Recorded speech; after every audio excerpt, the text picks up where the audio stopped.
So after I posted the video yesterday about APE and AMC, the update video, it really occurred to me that, we're looking at some potential big numbers on this AMC stock.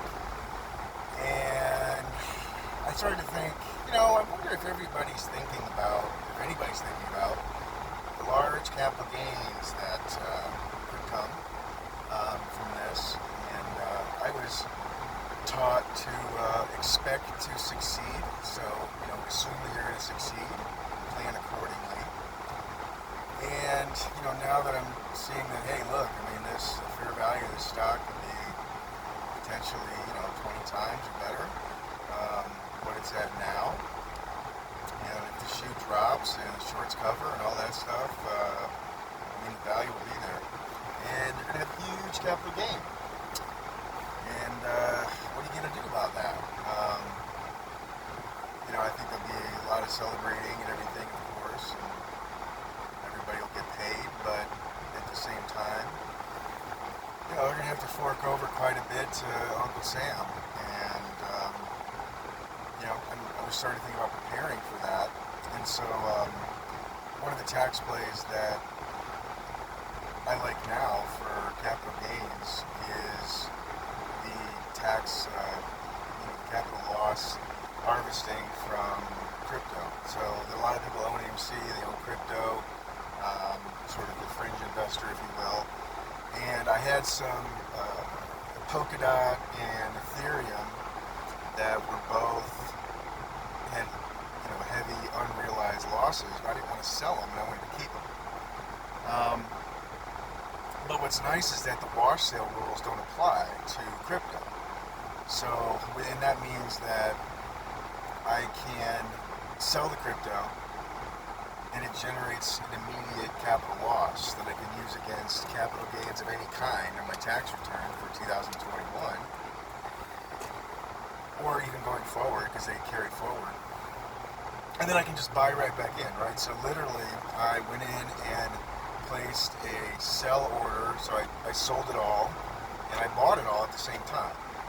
So basically, I still have virtually the same amount of crypto in those two categories I did before, but now I'm left with a material capital loss that I can use against stock earnings.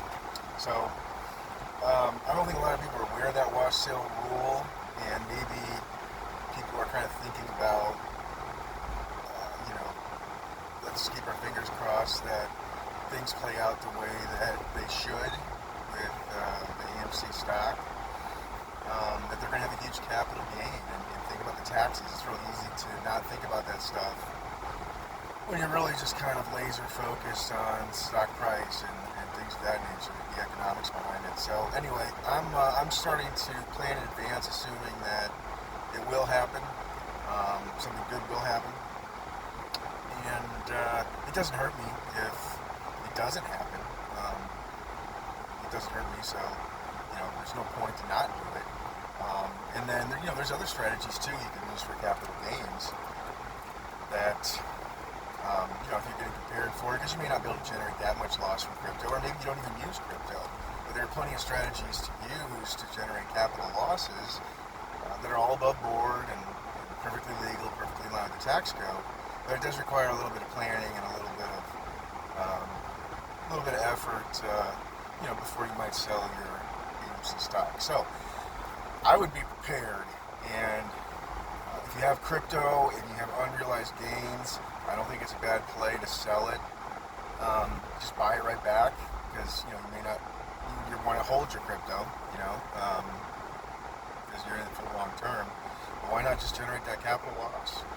And then you got something banked to use against AMC stock, because I think this AMC thing is a hit or miss, and if it hits, you're going to have very large capital losses. If somebody has, let's say the stock goes from 10 to 200, like we were kind of talking about in the last video, and you own 1,000 shares, it's going to be $190,000 capital gain, and paying taxes on that, that could be $50,000. Do you want to pay that 50 grand? I don't. So I'd rather be prepared for that. So again, if it doesn't happen, nothing hurt. If you do the crypto play, it's a little bit of transactional cost, but it's pretty minor. And if it's not AMC, it might be some other stock or some other asset that you sell down the line that you can use the capital loss against. So anyway, I just thought of that because I thought, it'd be a good time to revisit the little loophole there where there's no wash sale rules in crypto.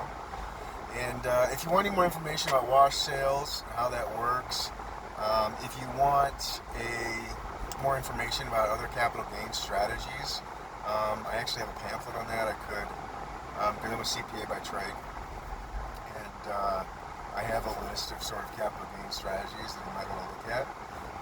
Send us a note, put a comment in the video, and I might post it in the video anyway. But if you want something specific, send us a note. And just post a comment in the video or a comment wherever you see this, maybe on social media. So I think that's about it. My crypto's down about 40%. So I'm holding on to it, but I'm going to go ahead and get those capital losses banked for myself so I can use them. And no harm, no foul. So, okay, thanks.